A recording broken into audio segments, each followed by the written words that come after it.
આપણું ચેપ્ટર છે સ્થિત વિદ્યુત સ્થિતિમાન અને કેપેસિટન્સ. ઓકે, કેપેસિટર પર વિદ્યુતભાર કેવી રીતે જમા થાય, તો એ આખો એક ટોપિક એનસીઆરટીની જૂની ટેક્સ્ટમાં હતો. નવી ટેક્સ્ટમાં એક જ વાક્યમાં લખી નાખ્યું છે કે તમે એને બેટરીથી ચાર્જ કરી શકો, અથવા જૂની ટેક્સ્ટમાં જે મેથડ હતી કે આપણે જેને ઘર્ષણ વિદ્યુત કહેતા હતા એની વિગત હતી, પણ નવી ટેક્સ્ટમાં નથી. એટલે એક વાલીએ મને પૂછ્યું કે તમે આ કેમ ન સમજાવ્યું. હવે જો જૂની ટેક્સ્ટના ટોપિક સાથે ચલાવીશું તો તમે કદાચ કન્ફ્યુઝ થઈ જશો, તો તમને ટેક્સ્ટમાં એ મળશે નહીં તો ગભરાઈ જશો. ઓકે, એટલે આપણે JEE અને નીટની પ્રેક્ટિસ વખતે એ એક્સ્ટ્રા ટોપિક ચલાવીશું. ઓકે, તો આ સ્થિત વિદ્યુત સ્થિતિમાન અને કેપેસિટન્સ. ઓકે, આજનો આપણો ટોપિક છે સમાંતર પ્લેટ કેપેસિટર. ઓકે, સમાંતર પ્લેટ કેપેસિટર. શાંતિથી સમજાવું શું છે, બરાબર કે નહીં. તો કે બે પ્લેટ લેવાની, એને સમાંતર મૂકવાની. એ બે પ્લેટ્સના પરિમાણ બહુ મોટા હોય અને એની વચ્ચેનું અંતર બહુ નાનું હોય એવું રાખીએ. પહેલી વાત તો એ કે આપણને ગઈકાલે વાત કરી હતી કે કેપેસિટરની બે પ્લેટ હોય તો એક પર પ્લસ ક્યુ વિદ્યુતભાર હોય તો બીજી ઉપર માઇનસ ક્યુ વિદ્યુતભાર હોય, અને માટે કેપેસિટર પરનો નેટ વિદ્યુતભાર કેટલો થાય? 0. એવી બે પ્લેટ લેવાની અને એનું પરિમાણ બહુ મોટું હોવું જોઈએ એ લોકો વચ્ચેના અંતરની સાપેક્ષમાં. ખ્યાલ આવ્યો? એવું એટલા માટે કે તો જ આપણને વચ્ચેના ભાગમાં સમાન વિદ્યુત ક્ષેત્ર મળે. આપણો ઈરાદો છે સમાન વિદ્યુત ક્ષેત્ર મેળવવાનો. ઓકે, આપણે આવી ગોઠવણ કરશું જે મેં અહીંયા દોરી છે, હમણાં સમજાવું. તો એ જે કિનારી હોય ને, અહીંયા કિનારી, ત્યાં ક્ષેત્રરેખા થોડી બહાર તરફ વાંકી વળે. ખ્યાલ આવ્યો? અને એટલે ત્યાં આગળ પાછું થોડા અંતર કિનારીઓ પાસે સમાન ક્ષેત્ર ન મળે, બીજે બધે મેળવી શકાય. ઓકે, ને માટે પ્લેટ્સના પરિમાણની સાપેક્ષમાં બંને વચ્ચેનું અંતર જેટલું નાનું લઈએ એટલું સારું, કે જે આપણે એક દાખલામાં ગણશું. એ વખતે આપણને ખબર પડશે કે કેપેસિટન્સનો જે આપણે એસઆઈ એકમ કુલમ ઉપર વોલ્ટ બરાબર ફેરેડ કહીએ છીએ, પણ પ્રેક્ટિકલમાં ફેરેડ રાખવો બહુ અઘરો છે અથવા ન રખાય. બરાબર, પ્રેક્ટિકલી ન રખાય. માઇક્રો ફેરેડ રખાય, પિકો ફેરેડ રખાય, નેનો ફેરેડ રખાય, તો એક ફેરેડ એ બહુ મોટો એકમ છે વ્યવહારની દ્રષ્ટિએ. તો આપણો ઈરાદો છે સમાંતર plate capacitor, parallel plate capacitor નું કેપેસિટન્સ મેળવવું. બરાબર ને? તો પહેલા આપણે શું કરીએ, આ આવી આકૃતિ સમજી લઈએ. આ આપણી પ્લેટ 1 છે, આ આપણી પ્લેટ 2 છે. બરાબર, હવે આના ઉપર આપણે બધે ધનભાર જમા કર્યો છે, આના પર આપણે બધે ઋણભાર જમા કર્યો છે. તમે બેટરીથી કેપેસિટરનું ચાર્જિંગ કરીને આ વિદ્યુતભાર જમા કરી શકો. તમને એમ થાય ને કે જમા કેવી રીતે થાય? બરાબર, કારણ કે વચ્ચેના ભાગમાં અવાહક હોય. અત્યારે આપણે શૂન્યાવકાશ લીધો છે. ઓકે, તો વિદ્યુતભાર છે, તમે આની હારે ધારો કે નેગેટિવ ટર્મિનલ કનેક્ટ કરો અને આની હારે પોઝિટિવ ટર્મિનલ કનેક્ટ કરો, એ રીતે વિદ્યુતભાર જમા થઈ શકે. અને પછી એક હદથી વધારે જ્યારે જમા થઈ જશે ત્યારે ગઈકાલે શીખવાડ્યું તો વિદ્યુતભાર લીક થવા માંડશે, એટલે પછી વધારે વિદ્યુતભાર જમા નહીં થાય. ત્યારે એવું કહેવાય કે કેપેસિટર સંપૂર્ણપણે ચાર્જ થઈ ગયું. બરાબર, હવે આ થોડી ક્ષેત્ર રેખાઓ દોરી છે. મારી દ્રષ્ટિએ સમાન ક્ષેત્ર દોરવું છે એટલે ક્ષેત્ર રેખા એકબીજાને સમાંતર અને બંને ત્યાં સુધી સરખા અંતરે દોરાય. કિનારી પાસે મેં દોરી જ નથી, કારણ કે સહેજ અહીંયા લખ્યું છે જો પ્લેટની સીમાઓ પાસે ફ્રિન્જિંગ ઓફ ફિલ્ડ કહેવાય. જે ઘટના બને એટલે ક્ષેત્ર રેખાઓ બહાર તરફ વળેલી હોય. ખ્યાલ આવ્યો? એટલે એને ફ્રિન્જિંગ ઓફ ફિલ્ડ કહેવાય. ઓકે, એટલે મેં દોરી જ નથી. આપણે સમાન ક્ષેત્રની જ વાત કરવી છે.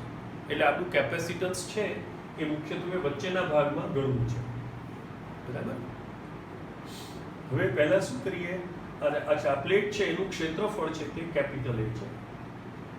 આના પર ધનભાર છે કે જેની પૃષ્ઠ ઘનતા સિગ્મા છે આના પર ઋણભાર છે કે જેની પૃષ્ઠ ઘનતા માઇનસ સિગ્મા છે, જ્યાં સિગ્માનું મૂલ્ય Q બાય A છે, બરાબર ને? પૃષ્ઠ ઘનતા એટલે વિદ્યુત ભારના છેદમાં ક્ષેત્રફળ. ઓકે, ડી ખૂબ નાનું રાખવું છે. અત્યારે મેં તમને સમજાય એટલા માટે એટલું છૂટું દોર્યું છે, પણ આ બહુ નાનું હોય. આપણે મને એક દાખલો ગણીએ છીએ, મિલીમીટરમાં આવશે. ઓકે, હવે ડી નાનું હોય એટલે એકચ્યુઅલી શું છે કે ડી તો અંતર છે ને. એકવાર એવું માની લઈએ કે વચ્ચેનો આ જે વચ્ચેનો જે અવાહક છે એનો સ્લેબ, બરાબર, શું શૂન્યાવકાશ રાખ્યું છે, પણ ધારો કે અવાહક ભરીને એનો સ્લેબ હોય, બરાબર ને, તો આપણે ડી સ્ક્વેર કરવું પડે ને ક્ષેત્રફળ ગણતી વખતે. તો એ તો એ કરતાં ખૂબ નાનું આવે, કારણ કે ડી પોતે જ નાનો રાખ્યો છે એટલે. ઓકે, એટલે આપણી ટેક્સ્ટમાં લખ્યું છે ડી સ્ક્વેર ખૂબ નાનો છે.